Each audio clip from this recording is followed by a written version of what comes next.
Welcome all, thanks for joining. With today's OpsTalk webinar, MontyCloud wants to help you fast-track your operations in AWS as you adopt a cloud operating model.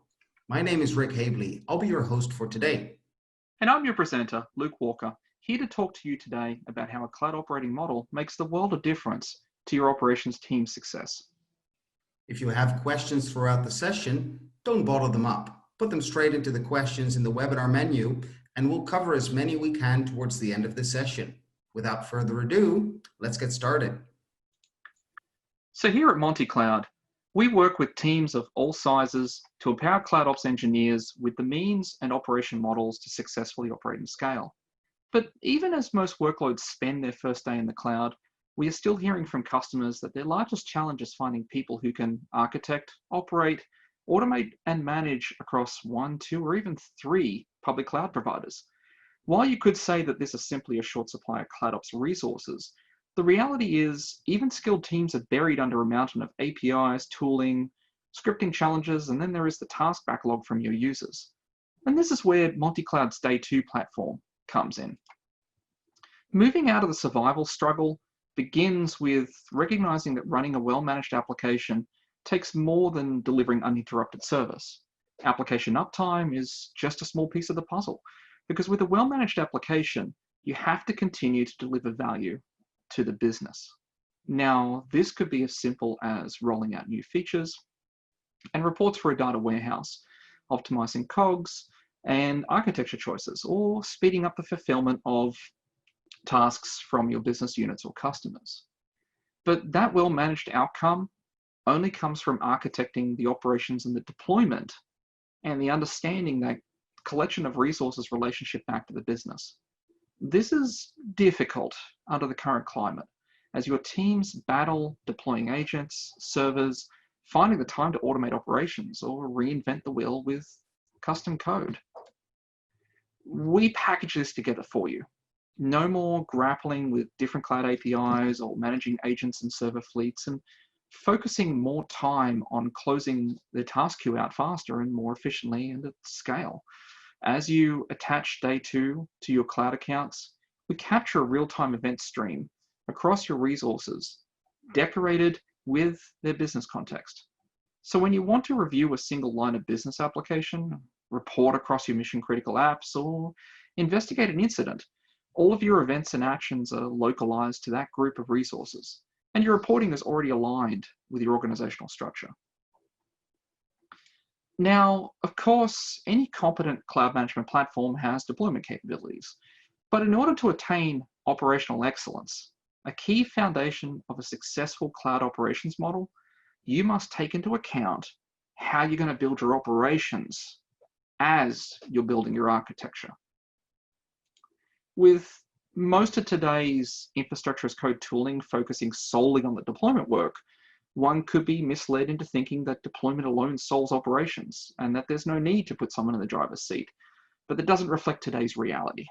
Instead, the deployment takes place and then operations is left figuring it out. Day 2 blueprints change that by combining an operations template with the deployment template to ensure that at the time of provisioning, your team has access to bundled automations and monitoring metrics out of the box for every instance you deploy. So whether you need to deploy a full application, a cluster, or a pre-planned infrastructure, every blueprint deploys with common tasks catered for, or those tasks can be added on to each application deployment. Of course, deployment is only a day 1 activity. This is the reality a successful cloud operating model recognizes. Your applications are deployed and in the hands of your users. And the more successful those applications are, the more your task backlog begins to build up. To combat this task backlog, the automation of your top 10 routine operations is vital. Not just because they consume your engineers' time, but because the more you automate, the better you are at it. And by building up a library of automations, every script can then be bundled into existing or future deployments of your applications, used on demand, or scheduled to be executed across multiple resources, regions, accounts, and departments. This task control is a standard option within the Day 2 platform. So in addition to the routine tasks bundled by our Blueprint library to give your team a fighting chance, again, the more they automate, those automations can too be bundled in. Of course, we do recognize that automation solves common tasks you perform and even some troubleshooting, but there will always be the need for an interactive session to resolve service issues. However, the task can be made easier for your team. And from the Day 2 platform, after you have brought your environment under management, deployed a few applications, you can also start a remote session directly into a Windows or Linux EC2 instance and start remediation beyond your current remediation scripts. This is all without the need for Bastion hosts, deploying command line tools, or managing VPNs. It's all web-based and managed via a secure session through AWS endpoints, which also ensures you can keep your security groups and firewalls secured. By making these operations simpler, more accessible, more automated, it gives the business peace of mind that when a given application is deployed, it is now well managed. Operations is able to respond swiftly and efficiently. Now, I'd like to dive into the luxury jewelry retailer and share their story with you. This is one of our earlier customers, and they have stores all around the world. And in order to run analytics on their point of sales data, they needed to build out an enterprise data hub using a mix of services from ECS to EMR and Elasticsearch. And once application consumption increased, the team was getting more and more requests for changes to existing or new reports. That in itself created even more tasks to process the changes, redeploy, and scale the clusters to meet the new demand. But after watching the ops team operate for a couple of weeks, it was apparent that only 10 simple technical tasks was taking the team 40 hours spread over 2 weeks or more to implement. And that's on top of all of their other tasks. And that's where the bigger problem lies. Like many other projects, while infrastructure as code handled the deployment, those same tools generally don't deal with the operational aspects of an application. Then this was further compounded with all of the customers' operations being built organically. Tooling, alerting, and the automation of onboarding tasks was completed only as required. So operations found themselves needing days to push, test, measure simple report updates, and even months to push a new release into production or even just implement new monitoring rules. So with 15 cloud engineers running operations, it became unmanageable and compromised their compliance. The solution we drove here to get change requests under control and free up resources to work on more project work was to take those top 10 common tasks and build them directly into the Day 2 blueprints. The team was able to reclaim their time and start building up a library of automations to go ahead and solve the next 20 tasks and continue to drive value back to the business more frequently and consistently. That sounds great, Luke. We'd love to see it in action. As you'll set up the demo I'm sure everyone is waiting for, let me quickly share how MontyCloud was founded and funded in between. As we came live a year ago, we've been honored that premium tier venture funds in the cloud and AI domain, such as Madrona Analytical, have invested into MontyCloud's Day 2 vision, platform, and organization. Our team is made up of multiple cloud veterans from Amazon, Microsoft, Commvault, and global service provider backgrounds. As we saw the difficulties companies and their operations teams faced when going from cloud migrations to cloud operations, we planned and built a SaaS platform to empower IT teams to become cloud powerhouses. Now, as you remember, the retailer's pain on not being able to bundle those common automations slowed down the team's ability to drive value back to the business more frequently and consistently. So let's demonstrate how you can solve this on the Day 2 platform. And what you see in front of you is where we start in the Day 2 platform. We start with the organizational structure represented in your account. We can see at the admin level, we can see multiple teams here. I've got my product, my security, my compliance, my finance teams. These can represent your various departments, your subsidiaries, or even your end customers if you're a managed service provider. Within each of these represented subsidiaries and components, we're then able to look at the line of business application. So within my product team, I can see I have a production e-commerce application that's deployed, a dev test version of that e-commerce application, and an ECS cluster. In addition to that, I can see there's 2 primary Amazon accounts attached to this department.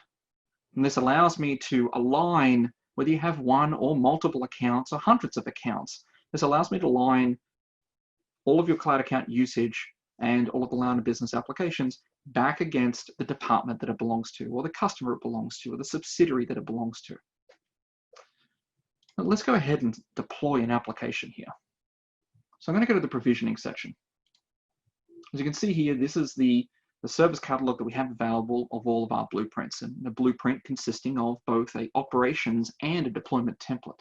And if we look at all of these other blueprints, each one of these comes with its operations and deployment bundle. So a series of pre-bundled tasks or automations with the ability for you to add your own. But for now, let's go ahead and deploy the ECS cluster. So I'm going to hit deploy. It's going to start the wizard. First, this is going to ask which account we'd like to push it into. I'm going to select production for Brooklyn product and US East region. You'll notice that we're using descriptive names from the business as much as possible. There's no searching for an account that ends in 702 or 361. We have full visibility of all of the accounts for this department. So I'm going to hit next. For each blueprint deployment, we do a permissions check to make sure that the least privileged permissions required for that application exist. While Day 2 has access to your environment, we ensure that the applications that are deployed themselves operate with their own independent permissions, and therefore they're only granted what they need. In this case, we've got what we need and we're good to go. Now, once we've hit the parameters and the configuration section, this shows all of the different parameters that are available inside of the blueprint. In this case, I'm going to give it a meaningful name. I call it ECS cluster demo. I'm going to select the target VPC. So instead of hunting for particular VPC IDs, unless one of my fellow ops engineers has told me to deploy somewhere, I can deploy knowing that this is the default VPC for the Brooklyn production prod account. Select my subnet. And I'll select my, just a default security group that I've been using before. In addition to this, there are other parameters that are stored throughout with defaults decorated appropriately. But the idea is that the blueprint will only ask the bare minimum of what it needs and provide a safe default. Now let's hit next. Notifications are essential if we want to notify somebody upon this cluster being deployed. And let's go ahead and let's launch it. That's going to go off and execute a task and communicate with Amazon and do all of the necessary background work to stand that application up. But in the meantime, let's go over to an application I prepared before. So in the application space, this is every single application that is deployed. An application is simply just a collection of resources. In this case, we've pre-deployed an ECS cluster. This is our line of business application to test out components for the pharmacy team. Upon immediately going into the application, you're presented with what we call the health dashboard. And this represents all of the key metrics that the blueprint has identified as essential for knowing at a glance whether the cluster is in trouble or if it's operating within standard norms. So every blueprint that you go to deploy, or even blueprints that you import yourself as part of the blueprint import process, it'll ask you to decide which metrics should be added into that. In this case, we can see that the cluster status is green and everything is looking good. What's in the cluster, you may say? I can go to the Resources tab. I can see that there's 5 EC2 instances. This is based off a common CloudFormation template. And we also have an associated S3 bucket and about 10 EBS volumes. So we're able to go and take a much more granular look at that cluster itself. But those tasks we talked about before, those common tasks, are now available localized for this individual cluster. So here you can see the add node backup, restore backup, configure alerts, and create snapshot. So this is what was bundled with the blueprint, and we can easily kick these off following a very similar wizard. So hit create snapshot, and if I follow through the process, I'll be able to decide if I'm going to snapshot the entire cluster or perhaps portions of it, if that is a desired action before you perform some remediative work. Of course, in this case, I don't want to damage my cluster and create a snapshot right now, so I'm going to cancel, but it does allow you to go through and do that. In addition, you can decide after you've deployed an application that you want to go through and add additional tasks and make these available here. So these details and more are available throughout. For example, in the settings, I can click on add task and I would be able to add that script. Now, any of these tasks also, I might point out, while this is localized to the application, these tasks can also be executed across multiple applications, multiple accounts, multiple regions, or multiple departments, allowing you to do common things such as, I want to make sure that any untagged instance or instances that are tagged with, say, a dev or a test flag are automatically shut down after hours to reduce your bill. These are all small automations that add up to give you more control over your environment. And that concludes our demo today. That gives a clear path for how you can drive a successful cloud operating model. Thank you, Luke, for demonstrating how to do that with the Day 2 platform. We've got a bunch of questions coming through on chat. Let's dive into those. First, I have a question here. You talked about blueprints using AWS CloudFormation templates. Can I not just use AWS CloudFormation templates as I do today? What is it that you do different? So AWS CloudFormation templates, they're a very powerful tool, infrastructure as code, and they do that one thing really well. That one thing is deployment. Unfortunately, just deployment is not going to get you to a well-managed application. In order to ensure that you're going to be able to stay on top of your task backlog and you're going to be consistently and continually delivering value, you need to take care of operations at the same time as you're designing your deployment aspect. And so that's where a Day 2 blueprint shines. It's combining the operations template with a deployment template. Now, that said, we know that there's a large number of customers out there who have created their own CloudFormation templates. And the Day 2 platform is about to release very shortly a feature that will allow you to bring in your CloudFormation template and then simply decorate it with the operations components, such as what are the default metrics that you want visible within the health dashboard, what routine tasks you want to be automatically bundled with the blueprint. So that way you don't have to redo your deployment work, but you can take absolute full advantage of the Day 2 platform and transform your deployment templates into well-managed application templates, having that operations and deployment duality. That sounds exceptionally great for customers that have already been deployed in AWS for some time. I think the next question plays into that really nicely. You showed us a rich set of tasks that I can enable for my users. If some tasks I want are not in the task library, what can I do? So this can happen. We recognize that every application has its own requirements, and the default task library comes with a series of tasks to satisfy most cases, but those applications need to be met. If you have written for example, a Python script that goes ahead and performs a series of tasks, we can actually ingest that into the Day 2 platform and make that available throughout the task ecosystem.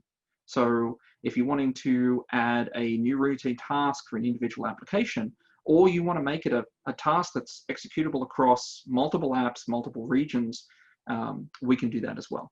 We can also give you a hand and help you as through our customer success organization to bring that across if it's perhaps a little bit too dependent on on-premise resources and you're trying to adapt to the cloud. That's also something we can help with. But out of the box, the Day 2 platform does allow you to ingest existing automations you've already written, and then we'll handle the execution of that, whether that's on demand or with our scheduler, within all of your cloud accounts. Thanks. Now I've got two questions that are about the remote control capability. The first is to drill a little bit deeper into how those features actually work. And the second is the scenarios in which customers are actually using those features. Can you dive into that a little bit? Certainly. So the way that our remote control feature works is we're leveraging AWS components on the back end.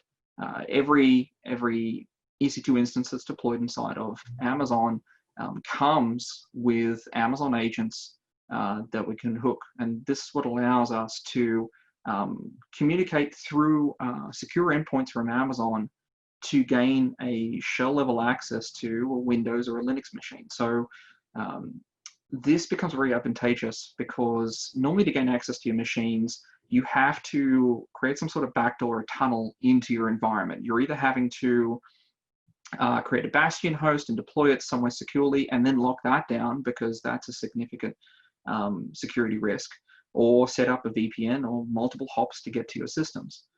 By leveraging the AWS services, we can actually avoid all of that additional work, including having to deploy any local client tools, and simply execute this through the browser. So there's another section that we didn't show in the demo, but the infrastructure shows all of your machines across all of your accounts, and then you can drill down based on department or line of business application. And in a single click, we'll actually fire up a remote console session. So if it's Linux, we'll fire up a bash shell. If it's Windows, we'll fire up a PowerShell session. And then that way it'll allow you to get in very quickly and straightforward without having to increase the security risk of your applications. Now, the second part of the question, from what I said, was talking about scenarios where this may come in handy. While a lot of newer architectures shifting towards containerized architectures and other similar stacks, there's still going to be a lot of cases where you're going to have an EC2 instance running, say, a monolithic application, or it's a 2 or 3 tier app and you need to gain access to it. One example we were working on a few weeks ago with a customer was a 2-tier application with a web front end serving out a small group of users, and the back end was running SQL Server on Windows. And this was specifically deployed on EC2 instance as opposed to running RDS because of application requirements that weren't available from RDS. But the application was failing. I was reporting issues with the database, and the basic troubleshooting scripts that they were running weren't returning any immediate obvious results. So there was a need to open up a remote console session directly into that SQL Server and perform that tier 2, that tier 3 troubleshooting. So most of the time we see that sometimes it's just as simple as an operations engineer, or if it's been escalated to them, to jump into that box quickly, take a look, and diagnose and remediate that issue, and then jump back out again. That's why I love the Q&A part, Luke. You always get such great insight on real customer scenarios. With that, though, we're going to end this session. There is a big question, I think, for most of the folks in the audience today about how can they actually get their hands on this today. Well, the first answer is you can. There's a free trial. You can get to the MontyCloud Day 2 platform. You can go to www.montycloud.com, and there you can find a free trial account, or you can actually go and request a private demo. Please feel encouraged to do so. There's also other ways to get in contact. We'll share the recording with you. And with that, I'd like to really thank you for attending today, for all the great questions you've asked. And I want to issue special thanks for you, Luke. Thank you for presenting this today, taking the time to prepare this. It's been super insightful, and we're looking forward to the next sessions of the OpsTalk webinar. Thank you. Thank you, Rick.